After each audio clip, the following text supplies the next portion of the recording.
Hello, this is the Maryland Department of Health. We are continuing our series on getting ready for the Maryland Primary Care Program. Today's topic is Care Transformation Organization payments. First, a little bit about the payments. The Care Transformation Organization is eligible for two payments: the Care Management Fee, which is per beneficiary per month, and the Performance-Based Incentive Payment. The Care Management Fee is a portion of the practice's care management fee. There are two options. There's a 50% option, and then there's a 30% option. The practice will choose the care management fee level, and then the CMS will pay both the practice and the CTO its share of the payment. These payments are made prospectively on a quarterly basis.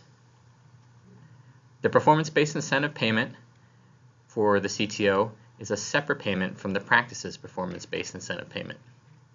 The CTO will receive a payment for all practices that are engaged with the CTO at the level of $4 per beneficiary per month. These are also paid prospectively at the beginning of the year, and they are subject to repayment like the practices per beneficiary per month, and it's based on the performance of the partner practices. How can the payments be spent? The care management fee is subject to a 50% restriction, meaning the care management fee for the CTO, at least 50% must be spent on employing care management professionals that support the practices in meeting the care transformation requirements. Care management professionals do not include administrative staff, data analysts, or consultants. In a moment, we'll tell you a little bit more about the definition of care management professionals.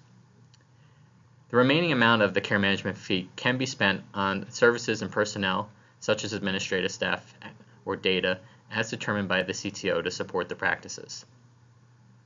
The other payment stream, the performance-based incentive payment, there are no restrictions on how that may be used, and of course it is subject to repayment. A little more on the definition of a care management professional. A care management professional, as defined in the RFA, is anyone who meets the definition of auxiliary personnel. These professionals include nurses, pharmacists, nutritionists, dietitians, social workers, behavioral and mental health providers, doctors of chiropractic medicine, complementary and alternative medicine practitioners, physician assistants, community health workers, and health educators, just to name a few.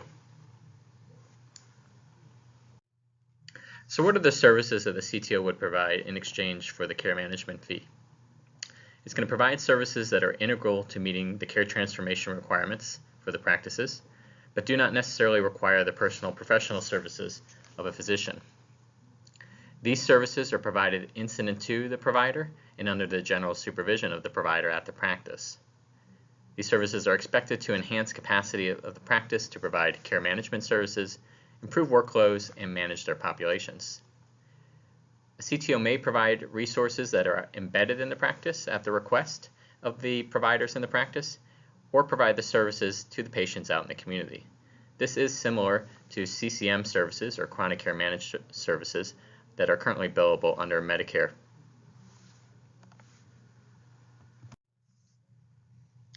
Thank you for joining us today to learn more about the CTO payments. Please visit our website or email us with questions. We look forward to you joining us next time.